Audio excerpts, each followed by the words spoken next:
Alright, guys, this is the Saturday night, slightly intoxicated version of Roy's picks.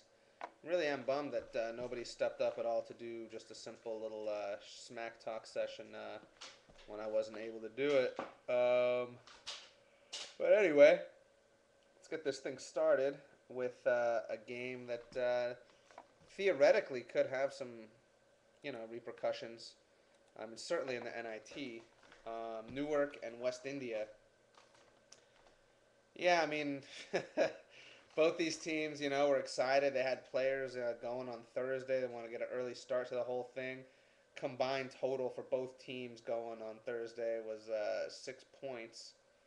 Not particularly, fantabulous there. Rod Gronkowski squeezed out a four, though. That's somewhat respectable. I see West India picked up my trash and Marion Barber and didn't even play him when he got his second touchdown of the season and 19 yards.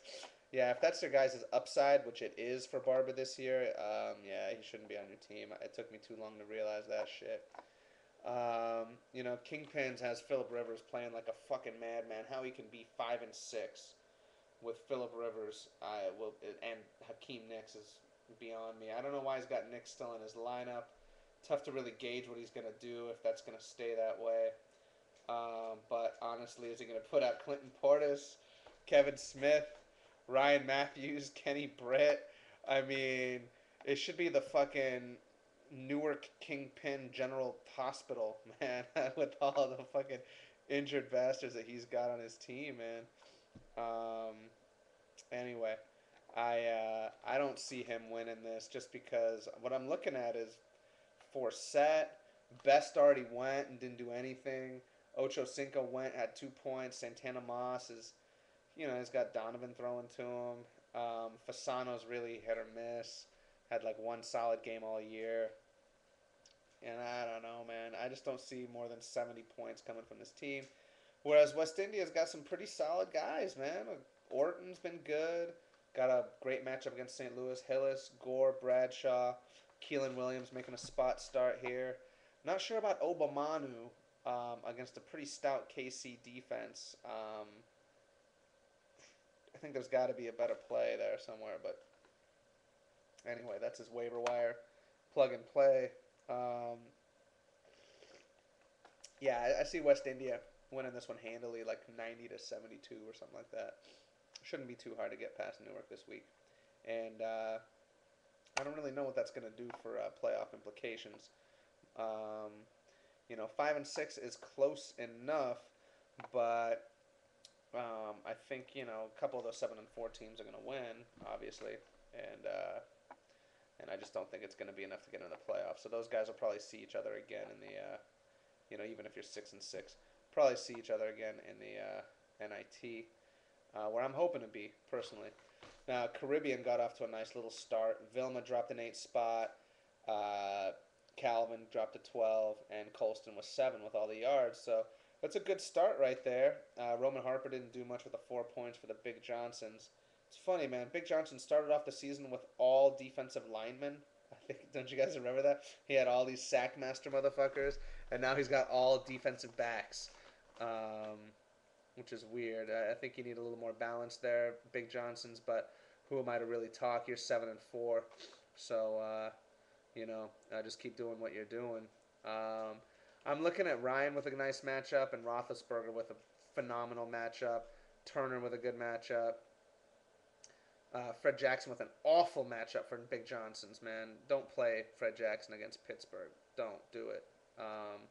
Adrian Peterson should have just a great game against that awful Washington team. Percy Harvin should come back alive. Reggie Wayne is due. They're going to need him to do something in that San Diego game, and basically that's all he ever gets. It's the only time he ever gets action was they really need him. I don't know if Vernon Davis is going to play. He's banged up. My Niners suck. I don't see a huge amount of points coming out of Johnson's, but he's got some players, and he's got a couple guys that could go off. Um, you know, I don't see huge things coming for him, but I think he could top 80 points pretty easily this week. And Carib, on the other hand, actually nice matchup for Moreno, Ryan, Bo, Colston, and he got a nice start. I could see, but I could see this being a pretty tight game, like a 85-82 kind of game right there. I'm gonna have to give it to Caribbean just because he got off to a really nice start, and you know, uh, Big Johnson's had a couple of, I don't know. I like Big Johnson's team actually, but two of his players are total question marks, and so I'm not really sure that I can give him a positive nod here. Looks like good karma for a Caribbean Bomb Squad with a nice start. Um, then the Slaughterhouse versus the Rampage. The Rampage just blew up. I mean, I guess it wasn't that insane, but 46 points already from Thursday. That's more than I've had in an entire week's at one point this season, so pretty solid. Um, you know, Breezy, 14, solid, whatever. I have him in another league. He'll take it. Holmes with a nice game. Welker with a great game. Witten with his best game of the season, pretty much. So, pretty good start right there. You got to contend with Vic, MJD, Jamal, Charles. Dude does not get touchdowns, but he's a good player. Anquan, VJax, in his first game back. You're going to put him out there, Slaughterhouse. You're a believer, are you?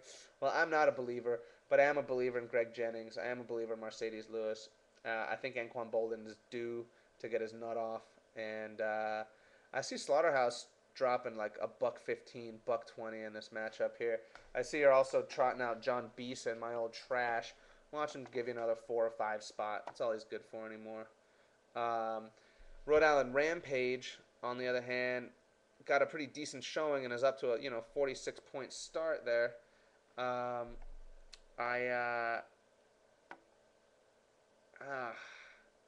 It's hard to really think that you're going to do much more than that besides Chris Johnson and LaShawn McCoy.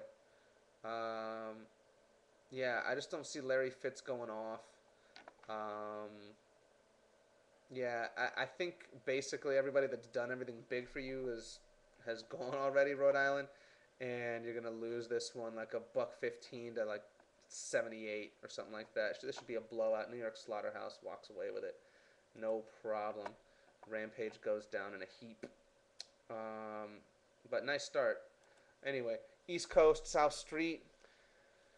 I would love to see East Coast fuck up South Street. It would just be great to meet South Street in the NIT and beat his ass, man. That would be my dream come true. That would absolutely save my personal season right there. And I know a couple of you others out there feel the same way.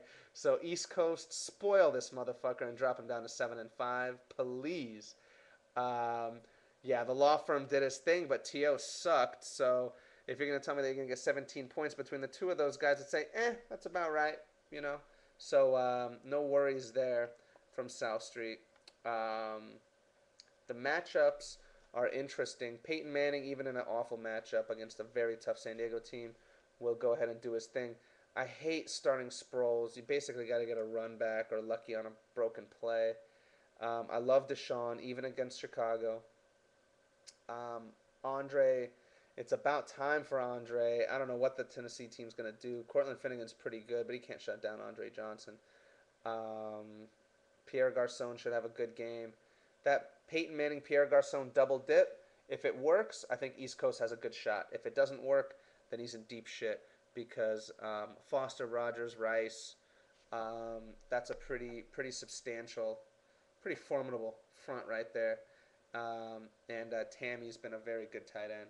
So I actually think this could be a really close game, also in the mid-90s. And it really all depends on the Manning-Garçon connection. If those guys combine for 45 points, like I'm sure they have in weeks past, and Deshaun Jackson does his thing, East Coast is going to be right in this thing down to the wire. And I'm rooting for East Coast, but this game's a pick 'em. Sorry to say. Fuck Foley. Now we got the Heartbreakers, everybody's favorite. I'm rooting for Hart here. The guy's been a hard luck story. I'd love to see the dude make the playoffs. He's 7-4. He's got a really good team. Made a couple of nice moves. Tom Brady dropped 35 fucking points for him on Thursday. Even though Braylon and Pettigrew only combined for another 5. And on the other side, Deion Branch took 19 points worth of Brady's burn. and Mayo dropped another 9 spot. Um, this looks like a nice high-scoring affair. The teams look good. Nice matchups for not a great matchup for Forte, but they're going to need him to be involved to stay in this game. So I see him getting a lot of touches. Stejack should go off. Mike Wallace is awesome. Brendan Lloyd continues to do work every week. I still can't believe it. I've been bad-mouthing him ever since I started doing these fucking spreads. Sam Bradford on Bristol's team is looking like a keeper, but not looking, I don't know if I want him as a starter. Anyway, Brandon Jacobs, yeah, he's supposedly the starter, but that dude sucks.